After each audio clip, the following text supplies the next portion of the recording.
My mother-in-law swapped our gender reveal cake with a plain white one and popped her balloon, screaming, "I'm having a grandson!" But my husband had had enough. I was 5 months pregnant when my husband Terrence and I planned our gender reveal in his parents' backyard. His mother Diane volunteered the space, the chairs, and every piece of the decor. I said yes. I said thank you. That was my first mistake. Diane had been removing me from my own pregnancy since the day we told her. She called the baby my grandbaby in a tone that erased me from the sentence entirely. She told Terrence's aunt that her baby was due in October. She told the cashier at the grocery store that she was expecting. She bought nursery furniture without asking us and had it delivered to her own house. She picked a name and used it like the decision had already been made. Every time I corrected her, she patted my arm and gave me that smile and said, "I've done this before, honey. You haven't." Terrence sat her down twice about boundaries. Both times she agreed. Both times she did the exact same thing the next week. For the reveal, I handled everything except the one part that mattered most. I ordered the cake from a small bakery 20 minutes from our house. I handed them the sealed envelope from our doctor with the gender written inside. They put colored filling inside white cake under white frosting. Nobody was supposed to know until Terrence and I cut into it together in front of everyone we loved. That was the entire point of the day. I picked the cake up Friday afternoon and brought it to Diane's house because the party was Saturday morning.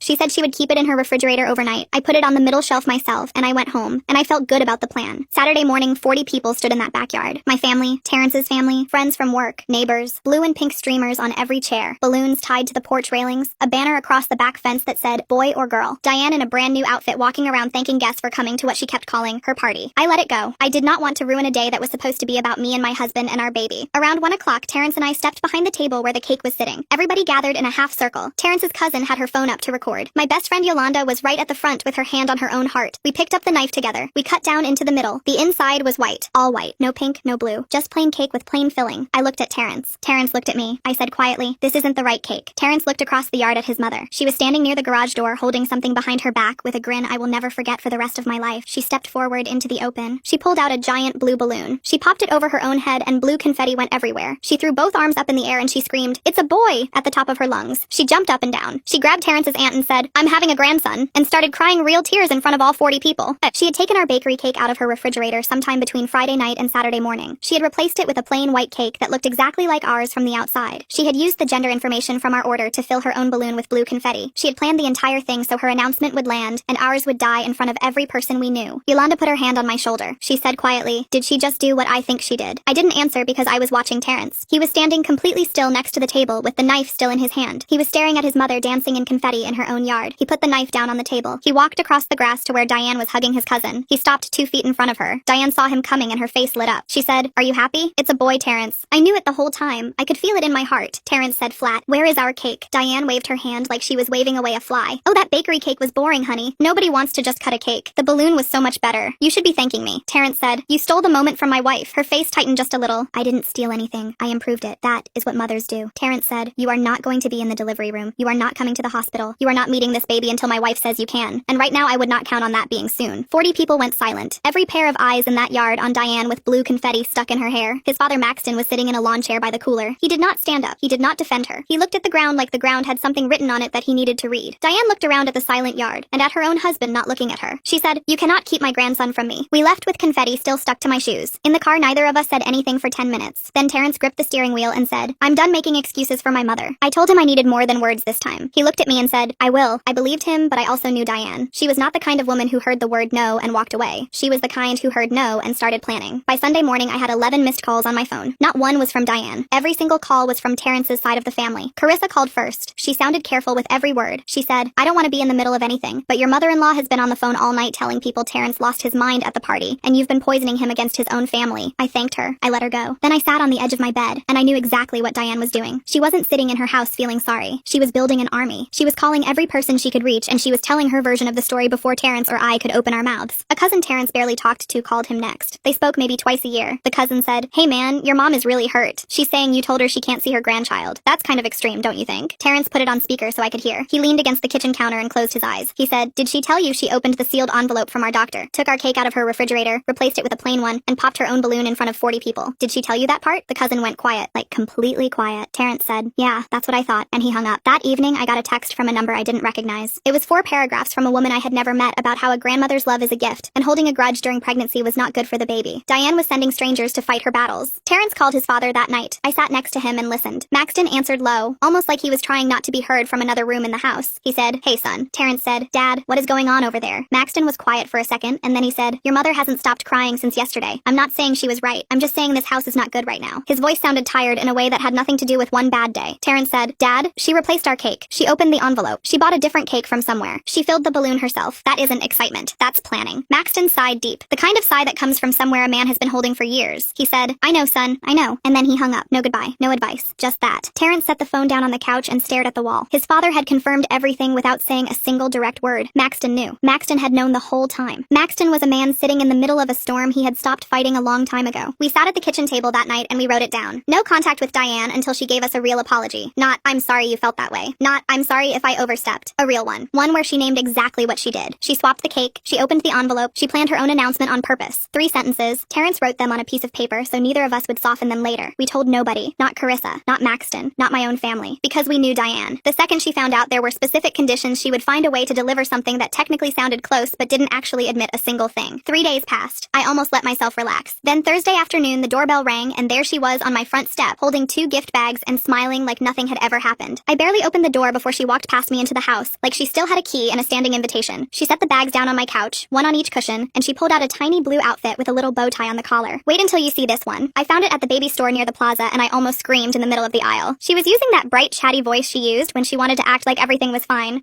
Like she hadn't spent the last week on the phone destroying us. I said, "Diane, you can't be here right now." She didn't even look up. She laughed light. "Oh, stop. I'm not letting one silly misunderstanding keep me from my grandson." Silly misunderstanding. She had opened a sealed medical envelope, taken our cake from a refrigerator, bought a replacement, filled a balloon, and stolen the announcement in front of 40 people. And to her, it was a silly misunderstanding. I kept my voice level. "What you did was not a misunderstanding. You swapped our cake and you announced our baby's gender for us. That was our moment and you took it." She put her hand on her chest like I had insulted her at church. "I made it better, honey. Nobody remembers a cake. They remember confetti." Her tone was patient, like I was a child who didn't understand how parties worked. I told her to leave. The smile dropped off her face like someone had pulled a plug. She sat down on my couch without permission. She crossed her legs and put her hands in her lap like she was planting a flag in my living room. She said, "I am not leaving until we fix this. I am Terrence's mother. That baby is half mine, whether you like it or not, half mine." She actually said that. Like my body and my pregnancy and my baby were shared property because she happened to be the mother of the man I married. I kept my hand on the door. I did not move. I said, "That baby is mine and Terrence's. And Terrence told you the boundary. Nothing has changed." She pulled her phone out of her purse and called Terrence on speaker right there in my living room. "Terrence, I'm at your house. Your wife is being completely unreasonable. Will you please come home and talk some sense into her?" She said it like she was reporting an employee to a manager. Terrence's voice came through firm. No hesitation. "Mom, leave. Now. I told you what needs to happen. Showing up here is exactly the problem." Diane stared at the phone. Her mouth opened. She had been so sure he would side with her that she had not built a backup plan. She tapped the screen and ended the call. She grabbed both bags and walked toward the door. She stopped 1 foot from me and turned. Her voice went low and sharp. "You are going to regret keeping me away from that child. Both of you. A boy needs his grandmother." I said, "A boy needs parents who aren't afraid to protect him." She walked out without another word. I closed the door and locked it. Then I turned around and I saw it. One of the gift bags was on my floor. She had taken one with her. She had left the other one on purpose. Diane did not forget things. She left it as an anchor, so she would have a reason to call in a few days and say, "Oh, I think I left a bag at your house. Can I stop by?" I stood there looking at that bag, and I understood that this woman was never going to stop. Never going to hear no and accept it. She was always going to leave something behind. A bag, a phone call, a guilt trip, a threat. Always going to find a crack and push through it. So I could not have any cracks. Not one. Monday morning at 9, my phone rang from a number I didn't recognize. I picked up, shaky breathing first, then Diane. Her voice was nothing like the voice from my living room. That voice had been sharp and controlled. This one was small. This one cracked on every word. "I haven't been sleeping. I can barely eat. The doctor said my blood pressure is dangerous. I could end up in the hospital. Is that what you want? For me to be in a hospital bed while my grandson is being born down the hall?" She was crying the quiet kind. The kind that goes past the walls and hits something soft and small inside you. I said, "Diane, I'm sorry you're not feeling well." I meant it. I didn't want her sick. I didn't want anyone sick. She heard the crack in my voice, and she pushed her whole weight into it. Her voice got more desperate. "If something happens to me, Terrence will never forgive you. He'll know you kept his mother away during the most important time of her life and she got sick because of the stress." The guilt hit so hard I had to put my hand on the counter to stay standing. Because she said it like it was a fact, like it had already been written down, like the future was decided, and in that future I was the one who caused all of it. I told her I had to go. I hung up. I called Terrence in tears. I told him everything. I told him part of me was wondering if we were being too hard. He was quiet on the line for so long I checked my phone to make sure the call was still connected. Then he said, "She did this to my dad 10 years ago when he wanted to go on a fishing trip with his brother. Dad had been planning it for months. The week before the trip, she suddenly had chest pains, emergency blood pressure. She said she might need the hospital. Dad canceled the trip and stayed home. 2 days later, she was at the mall buying shoes. She was completely fine. This is what she does. 10 years ago, Maxton, the fishing trip, that tired voice on the phone. I know, son." That sigh wasn't surprise. That sigh was muscle memory. That night, Yolanda came over with takeout. She brought containers from the place we both liked, and she set them out on the coffee table without me even asking. She could tell I was in a bad place. We ate quiet for a few minutes, and then I told her everything. The phone call, the crying, the blood pressure, the part where I almost folded. She listened all the way through without interrupting. Then she set her fork down and looked at me, and she said, "Let me ask you one thing. Did she apologize during that phone call? Did she say the words 'I'm sorry for what I did at the party'? Even once?" I opened my mouth enough to answer. I stopped. I went back through every word in my head. The doctor, the blood pressure, the hospital, Terrence never forgiving me, the stress, the not sleeping, the not eating. In all of that, through all those tears, the word sorry never came out of her mouth. Not once. Not even close. Every single sentence had been about Diane. Diane's sleep, Diane's appetite, Diane's blood pressure, Diane's future. Me and my baby and the moment she stole were not mentioned. I looked at Yolanda. No, she didn't apologize. Not once. Yolanda pointed her fork at me. And she almost got you anyway. Think about that. I sat with that for a long time. I had been one phone call away from telling Terrence to let it go. She had picked up Maxton's phone so I wouldn't recognize the number. She had chosen every word. Every sob had been placed. She wasn't calling because she was sorry. She was calling because the other tactics had not worked fast enough. Relief came first, then anger. Not the loud kind. The quiet kind that sits in your chest and makes your voice very calm. Saturday afternoon, the doorbell rang again. I expected Diane. I opened the door, and it was Maxton, alone. He was holding a white bakery box flat in both hands like a man carrying something he was afraid to drop. I had never seen Maxton at our house without Diane. Not once in 3 years of marriage. He stepped inside without speaking. Terrence came up behind me and shut the door. Maxton walked to the kitchen and set the box down on the table. He took the lid off carefully. Inside was our cake, the original one, white frosting. The bakery sticker still on the side of the box with our order number printed on it. Our names on the receipt taped to the lid. Maxton said quietly, "She put it in the garage freezer the night before the party. She wrapped it in foil and hid it behind the venison from my hunting trip last fall. I found it Friday morning when I was cleaning the freezer out. The filling is still in it." I checked the box. The bakery sticker matches what you told Terrence. Terrence stood very still. He took a knife from the drawer. He pulled the cake closer. He cut a slice straight down through the middle. Pink, bright pink, all the way through. We were having a girl. We had been having a girl the entire time. Diane had stood in her backyard and screamed about a grandson she knew did not exist. I sat down at the table. I didn't say anything for a long time. The pink filling on the plate, the bakery sticker on the box, our order number printed in black ink. 3 weeks ago, I had handed an envelope to a woman behind a counter, and she had baked our daughter into a cake, and Diane had stolen it and hidden it in a freezer behind frozen meat. Maxton reached into the inside pocket of his coat and pulled out a folded piece of paper. He unfolded it on the table next to the cake. A receipt. Plain white paper. The date was Friday morning at 10:15. The bakery name was different from ours. The item was one white sheet cake. The total was paid in cash. He said, "I found this in the side pocket of her coat when I was packing." She had it folded inside her gas receipt from that morning. He pushed the receipt across the table to Terrence. He said, "I called your bakery this morning. The girl who took your order remembered. She said a woman called Thursday afternoon and asked what color the filling was. Said she was confirming for the customer. The girl told her. She thought it was you on the phone." Terrence sat down across from his father. He looked at the pink slice on the plate. He looked at the receipt. He looked at the man who had spent 32 years looking at the floor. Maxton said, "I packed a bag this morning. I'm staying at my brother's. I should have done it 20 years ago." He took his hat off the table. He looked at me for a long time. "I am sorry for all of it. For the party. For sitting in that chair. For the fishing trip 10 years ago. For every time I sat at our kitchen table and listened to her talk about you and didn't say a word back. For your reveal. I should have stopped it Friday night. I saw her wrapping the foil. I asked her what she was doing and she told me to mind my business, and I did. I always did." He set the hat on his head. He walked to the front door. He stopped with his hand on the knob and said without turning around, "She doesn't know I have the receipt. She doesn't know I found the cake. You decide what to do with it." He left. Terrence and I sat at the kitchen table for a long time with a pink cake and a receipt and the closed front door. The information had been in their house the whole time. The cake had been in their freezer the whole time. Diane had been sitting on 2 pieces of physical evidence for 3 weeks, and she had no idea. I called her that afternoon. I put her on speaker on the kitchen counter. Terrence stood next to me with the receipt in his hand. I said, "Diane, Maxton brought us the cake, the original one, from your freezer." Silence. I said, "We cut it. It's pink. We're having a girl." Silence. I said, "We have the receipt from the second bakery, the plain white one, paid in cash Friday morning at 10:15. Silence. I said, "Maxton left this morning. He's at his brother's." Her voice came back small. "He'll come back. He always does." I said, "He drove the cake to our house himself, Diane. He brought the receipt. He sat at our table. He apologized to me." The silence on the other end was different this time. It was the silence of a person realizing the audience had stood up and walked out of the room. She tried. I was trying to make the moment special. I said, "It was a girl. You knew on Thursday it was a girl. You bought a blue balloon on Friday anyway. You hid the original cake in your freezer in case anyone asked questions later. That wasn't excitement, Diane. That was a script. You memorized the lines and you bought the props." She didn't answer. I hung up. We had the baby shower at our house 2 weeks later. I picked up the cake from the bakery myself in the morning. I drove it home with both hands on the wheel. I put it on the middle shelf of my own refrigerator in my own kitchen. Nobody touched it but me. Diane was not invited. She did not show up. Carissa came. Yolanda came. My mom came with a stack of hand-knitted blankets.